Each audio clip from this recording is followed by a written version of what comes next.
Alam mo ba na 3 pesos lang puhunan nito bawat isa? O, di ba bongga? Ayan. Nagsalang tayo ng pan, pero hindi pa nakasindi yung kalan niyan. Isa't kalahating kutsara ng harina yung nilagay ko, tapos 1/3 cup ng condensed milk, 1/3 cup ng evaporated milk.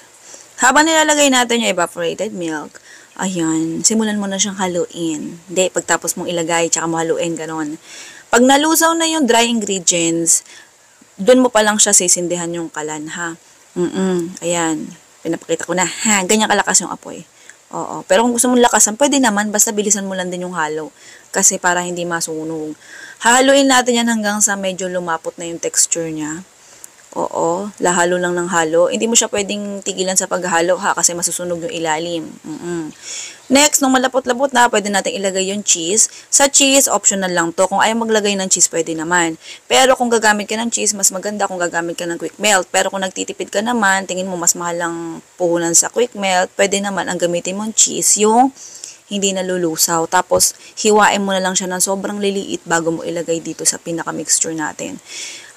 Patayin mo yung kalan muna ha, pagka nilulusaw mo yung cheese. Pero kung ang ilalagay mong cheese ay hindi nalulusaw tapos hiniwa mo maliliit, huwag mo na patayin yung kalan, diretso halo na hanggang sa lumapot. Oo. And habang inahalo natin tong mixture, comment ka naman sa baba kung taga saan ka. Malay mo, ikaw na yung susunod natin ang mabigyan ng libreng electric hand mixer or silicone utensils. Pwede mo rin i-share tong recipe natin para mas marami ang kumita at matuto sa negosyo. Share your blessing, ika nga. Ayan, pagka ganyan na yung texture niya, pwede mo na ihango yung pansamantala, tapos tabi mo lang, handa tayo ng lalagyan, punta tayo sa second mixture, maglagay tayo ng 1 cup ng all-purpose flour. Oo, pwede ka gumamit cake flour kung gusto mo ha. Next, ang ilagay natin, 1 tablespoon ng baking powder. Oo, tapos lagay tayo ng tubig, 1 cup din. Oo, tubig. Kung gusto mo ilagay gatas, pwede naman, kaya lang mas mahal na po ang puhunan mo niyan. Oo. Sa pampalasa naman, sa flavor, ube flavoring ang nilagay ko rito. Depende sa'yo kung gaano karami ang gusto mong ilagay. Pero kung gusto mong mas natural ang lasa, ube halaya ilagay mo. Yun nga lang, mas mahal ang puhunan na. Pwede namang hindi ka maglagay kung gusto mong classic lang talaga yung pinaka main lasa ng tinapay. Nung nahalo na natin, lagay tayo ng 1 kutsara ng vinegar. Sa vinegar, kaya ako naglalagay madalas sa mga pagkain para mas tumagal yung shelf life at saka mas maganda yung alsa. Oo, since wala tayong nilagay na itlog dito. Ayan. Kung gusto mong umorder ng flat pan, ayan, ng no oil, non-stick frying pan natin na flat.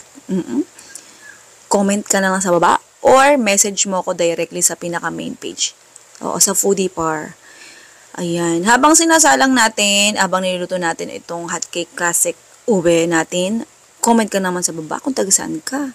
Malay mo, ikaw na yung susunod natin na mabigyan ng electric hand mixer or silicone utensils. Siyempre, sagot ko na yung shipping fee. Oo, sagutin na natin para todo-todo na to. Okay, bali bawat scoop nga pala nitong ating ube hotcake, kalahating kutsara, yung pang-scoop mismo ha, yung measuring spoon. Oo, magkaiba kasi ang dami kapag ang ginamit mo pang-scoop, yung pangkain, yung utensils, cutlery, kaysa sa measuring spoon. Oo. Okay, ayun yung itsura ng palaman natin kapag lumamig-lamig na mas lumalapot pa. Sa paglagay ng palaman, depende sa'yo kung gaano karami ha. Oo, kung gusto mong konti lang, pwede naman. Kung gusto mong mas marami, okay lang din. Oo, kasi marami-rami naman yung ginawa nating mixture dito o yung palaman. Oo, yung listahan ng recipe at costing, pagtapos ng taste test ng mga anak ko, makikita mo na doon. Pero kung naiinig ka na, pwede mo nang i-forward.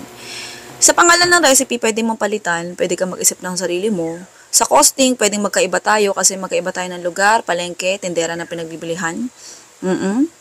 Kung gusto mong malaman ito na yung pangalan ng recipe natin, ayan na, Yema Ube Cake. Ito yung costing. Sige na, goodbye, good luck. Love you.